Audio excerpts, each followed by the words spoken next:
Hello, leadership team. Welcome back in this second check-in meeting. And as you know, Atmont to build a manufacturing plant in Vietnam to facilitate its sales in India and France. So, by today, I want to talk about different things, including offshoring. As offshoring involves getting work done from a different country. If a business has if a business has operates in one country and tends to operate in the other country, that's what we call offshoring. And there are different considerations that involves in moving manufacturing arm of the company overseas. The first thing to consider is the cost of production. This deals with the cost of production in terms of labor, in terms of raw materials. So once Acme finds out that the cost of maybe raw materials are cheap in Vietnam, that's when they can consider to go there.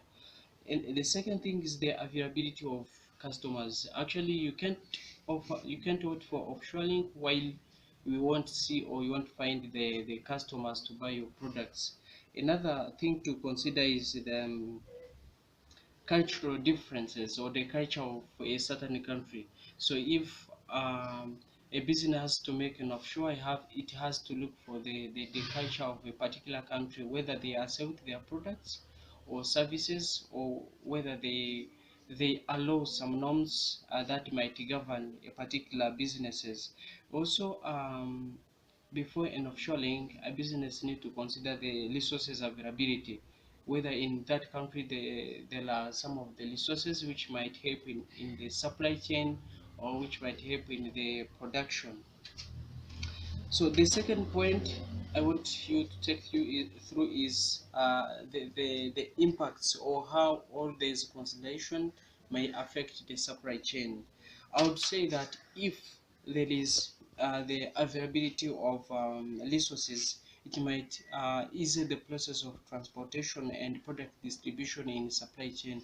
As you know, supply chain deals with the manufacturing, or I mean assembling the raw materials till the end of the products reaching to the final or the end consumers. So if there is availability of resources, it might really affect the distribution process, which is part of the supply chain. Again, it is easy to get raw materials to use in supply chain or in the production.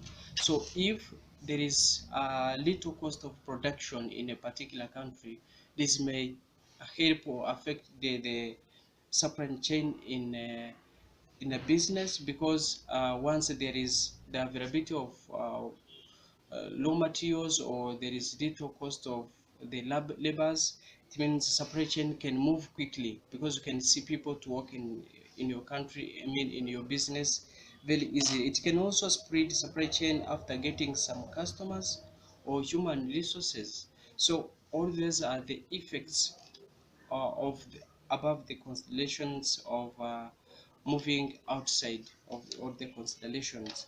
So let's move to the third point, which is all about a plan, or Acme's plan to offshore manufacturing.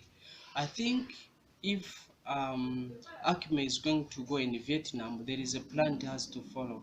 The first thing is making deep research about the country, about Vietnam specifically. Know where can I place specific location to place the business, Acme's business.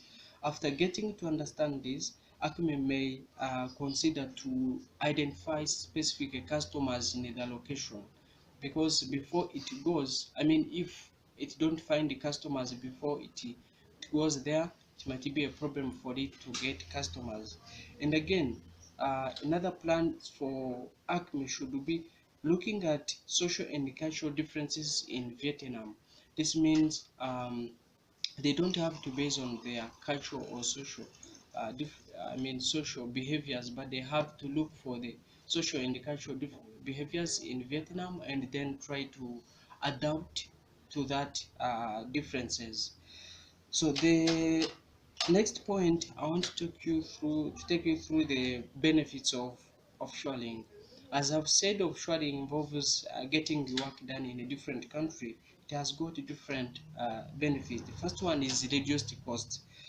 be it the cost on labors, be it the cost on raw materials. It means offshoring helps a business to get a reduced cost on those materials, because you can't opt for an offshoring while there is high cost of maybe production, or there is high cost of labors. Another point is business growth. Obviously, if a country goes for offshoring, it gets exposed to different customers, big number of customers, hence more sales. Having more sales leading to business growth and business expansion. So there is also close collaboration, or getting the chance to partner with other businesses in those countries, in other countries. All these are the benefits of shoring. So the last point is about the risks of offshoring. So though the offshoring has got many benefits, it has got also some risks, including but not limited to the cost reduction expectation. There might be an expectation that there is the cost reduction of particular products, but as time goes on, maybe the community tend to change, maybe the cost tend to rise. Another risk is about government regulations. Maybe you might an offshoring can be done, and after some time a government might restrict a business in a different ways. That's all about the government regulations or government policies, which might affect or impact the business growth. I would like to talk about the culture, which is also about risks of sharing. Culture, which might be about language. Actually, language, countries might speak the same language, but the accent might be different. So, if accent is a problem, that might be also a risk to offshoring, because I don't think Americans speak the same language as people in Vietnam. So that might also be the risk. So I thank you very much for your attention in this check-in, and I hope to see you next time.